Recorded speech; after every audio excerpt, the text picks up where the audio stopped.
And there they go. Oh, okay, Hampus Lindholm. We're going to be talking about him.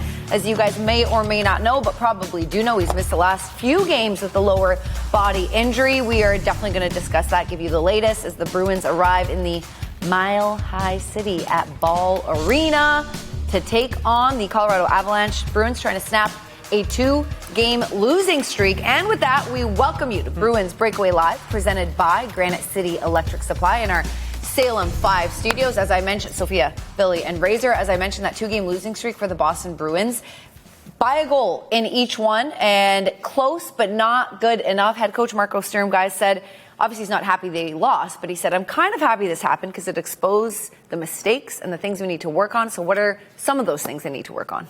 Well, two different games. Yep. The Tampa game felt a lot better than the Vegas game, at least did for me. And we talked about it this morning, right? Mm-hmm. It had a different energy afterwards. So if after the Tampa game you lose, you can work on a couple things like your start, right? Biggest thing, right? I think that Vegas game, neutral zone, puck management, like making the right decisions. I think they allowed the speed of your opponent in Vegas, which you're going to see tonight, partner, in Colorado may even be better.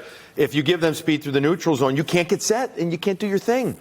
No, Marco wasn't thrilled after the game against Vegas. And I think he was okay. Everything had gone pretty well the first 4 games. They weren't going to win 82, so I'm not going to lose my mind after one loss. But happens 2 games in a row. We talked at the end of the first period the other night against Vegas, the East-West, the cross-ice passes that aren't connecting, that aren't 100%. It's got to get funneled to the net. That's just the way he believes the game should be played. That's the way he believes this team's going to win and be successful. And they didn't do it the other night. So I would expect that was the message over the last 24 hours. Yep, we'll see if they can deliver and how they show up today against Colorado Avalanche. As you guys know, Adam Pellerin is on this road trip, and he is rinkside with us today from Ball Arena, so we're going to try to bring him in right now. Okay, I'm looking at this camera. Sorry about that. Adam, you've been following the Hampus Lindholm story for us. Just to remind fans, he hasn't played since the second game of the season. That was on October 9th. Just 4 minutes and 26 seconds of time on of TOI for him that day. He's been skating with the team, though. And what can we expect tonight? Are we going to see him in the lineup? So he's a game-time decision, Sophia, and Marco Sturm said that this morning after skate, and he also said that it was trending in the right direction. If I were a betting man, I would say he is in the lineup tonight. We'll see what happens, though. But just to give you a little bit of a timeline, you started to do that as well. He plays in the opener against Washington. They have the home opener the next night, second of a back-to-back, leaves with the injury in the first period, the lower body injury, does travel with the team, and then takes part in practice on Wednesday in Las Vegas. Looked pretty good.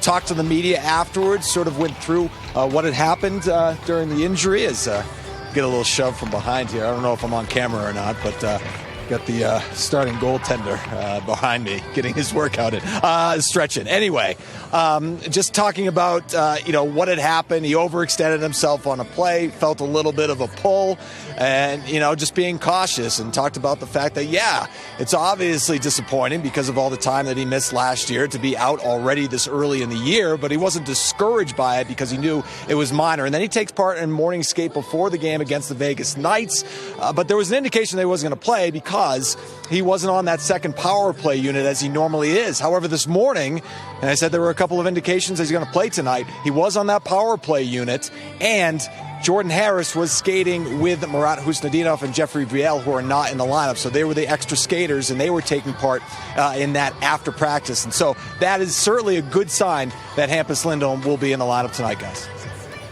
Adam, thank you so much for that report. I know we're going to talk to you a little later on. You're going to go one-on-one with Casey Middlestat. We're going to continue the discussion on Hampus over here. Razor, I really like the point that you made at the end of post-game when we were discussing some of the Bruins' mistakes, and you said where Hampus was noticeably missing. Can you go over that again? Certainly. Especially the PK. We saw that both in the Tampa game and in the Vegas game. Without having him in the lineup, it throws the pairings off, especially if Charlie McAvoy's taking the penalty, especially if Nikita Zadorov's taking the penalty, Andrew Peek's taking the penalty, then there's somebody getting thrown in there that's not quite sure, hasn't taken a lot of reps, isn't quite as familiar with the PK.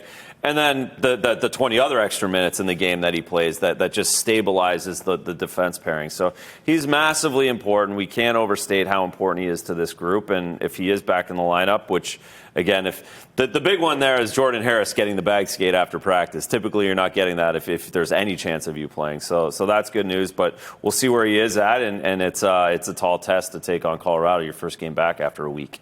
Yeah, I mean, look, he came in first off the bus, right? So he's excited. Yep. The only way he doesn't play is if maybe his pregame meal doesn't agree with him, so to speak. You know, he's playing. Again, you hope at least.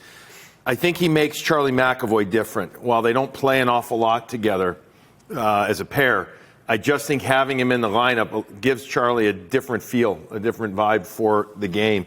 And that maybe it might even be just subconscious, maybe not a conscious thought, but Charlie may be trying to do too much thinking. The first couple of games of the year, I thought Charlie was outstanding.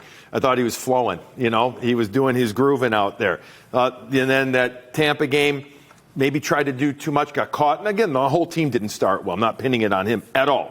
But he didn't look like himself, and he's okay against Vegas. So I think having him back settles Charlie down into certain rhythm as well. So let's hope he's back. He looked good walking in. They need him. It's pretty obvious. All right, well, throughout the show, obviously, if we hear anything, if we get any official confirmation, we're going to give it to you guys. We don't want to compare this year to last year, but it's still the start of the season, and some of those comparisons are important. So let's take a look at the Bruins' record when trailing last season. If the opponent scored first, only 10 wins on the season. Trailing after the first period, only 2 on the season, and trailing after the second period, only 6. We saw the Boston Bruins get behind in the last couple games. They didn't win those games again, but we see a little bit more fight in them this time. Well, we do. We saw more fight. I think they got a little lucky. I'm just going to be honest in that third period, on the goals with, especially the AC goal raiser that, they went through the 5-hole of Schmid. Yep. And that doesn't mean look, sometimes better lucky than good, right? So, they're working their butts off. There's no doubt about it. They didn't have, in my eyes, enough of the big guys going, really, I guess, feel great about it. But, okay, they did make it close in the third, but I don't know. I felt like the last couple minutes of the game when Vegas finally said, oh, geez, we need to play the right way. We need to shut this one down. I kind of felt that Vegas did. Yeah, look, Vegas is a really good hockey team. I think if we're comparing the 8-1 shellacking in Dallas. We're comparing the 7-1 shellacking in Winnipeg, where the Bruins were kind of in it, and then they gave up 5 goals in the third period. They gave up 6 goals in the second period in Dallas. So if we're still doing the comparison to last season, certainly there's more fight. But more than the fight is the structure and the coaches being on them and having. Being prepared for 60 minutes of hockey, where at times I don't think they were at the start of last year. Would you agree, Razor, that the Bruins last game, where they twice had the lead, remember they scored early, then they gave a goal. Within 2 minutes, they gave up 2 goals like that. That had a last year vibe to it, where, you think, okay, they're going to be good, and then, no, they let a goal get right back. But again, we talked about it here, Brew, et cetera.